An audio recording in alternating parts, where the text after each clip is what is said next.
Mauricio Peterson, and today I'm interviewing Ryan Johnson, owner of several restaurants here in the La Crosse area. Hey Ryan, how's it going, man? I'm doing well. Thanks for talking with me. Yeah, man, I appreciate you taking some time. So, Ryan, tell us more about your restaurants here in town. The brands that we have that people would recognize would be The Crow, which is where we're at right now. Yep. Big Al's, which is right across the street. Howie's, located over on the Cross Street near campus. And then Stateroom and Animal House, which are also located downtown. That's right. I just saw it as an opportunity. So I was quite a bit younger, almost 20 years ago. Saw an opportunity to get into a sandwich franchise. Took that opportunity, ran with it, grew it into multiple locations, and then things have kind of steamrolled from there. But the big thing about the restaurant industry that I really like about it, or that I like the most, is it's just a hustle and bustle. There's a lot of coming and going, and it's never the same. So there's just something about always moving and staying busy. The hiring struggle is the biggest thing, and the reason we put an emphasis on that maybe is because we see the value in our people. So we look at it and we say, hey, our team members are either our biggest asset or our biggest liability.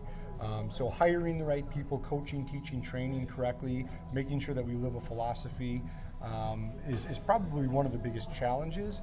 But also at the end of the day, when we do execute that, it's also one of the biggest benefits that we have, I believe, in our brands, which is the big asset that we have in our people. So hiring is always a struggle. I think we'd all be foolish not to look at the current year. The virus, COVID, has created a plethora of different challenges for us, but also it's given us a chance to maybe refocus in a way, and also look at what we can do better. I mean, I think the big thing is everything comes full circle. And what I mean by that is, we employ people that then go and shop and or eat or use a service locally that then is now, creating a revenue source at another business, and it all comes full circle. If we don't shop local, we always see the result of that is that money ends up slowly deteriorating and leaving the community.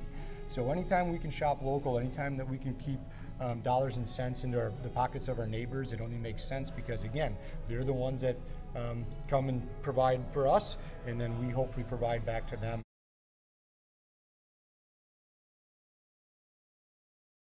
I like to challenge myself in weird ways, and one of the challenges that has presented itself this year is my COVID cut, so to speak.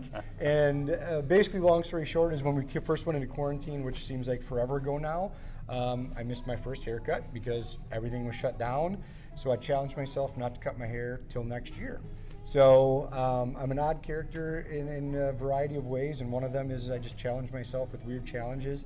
One, to see if I can accomplish them, and two, to just see if I can do weird things to keep myself motivated, energized, and somewhat childish at times. But this year it's the hair. I dig the longer hair. Yeah, thank you. What do you do to keep your staff motivated? Well, that's a great question. One of the big things that we believe in is communication. And we think that if we continuously talk with our team on not only our philosophy and our vision, but also on things that are happening within our business, we keep them connected and we keep them energized to a degree. So what we like to do is we like to have weekly leadership meetings, which then keeps the focus with our leadership team on the things that are important. It also gives us the ability to discuss the areas of opportunity.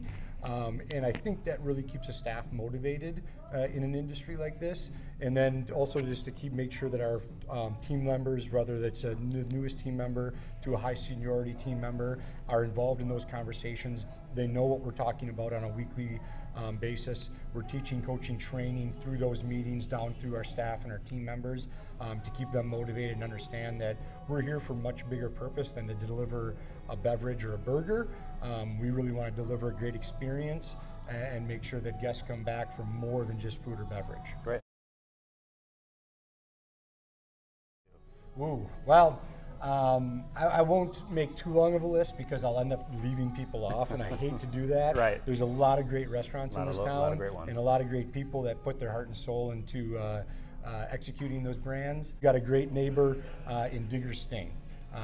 It's kind of, you know, that old feel in there. It kind of takes you back in time. Yep. But the people are great, the food is great, the service is great. And I think you have a hard time going there and not having a good experience. We've got one right across the street. Dublin Square does a very good job. I don't want to leave off our neighbors at John's. A lot of people don't realize John's does food. John's has a great lunch. Polito's, again, neighbor, competitor, but great food as well.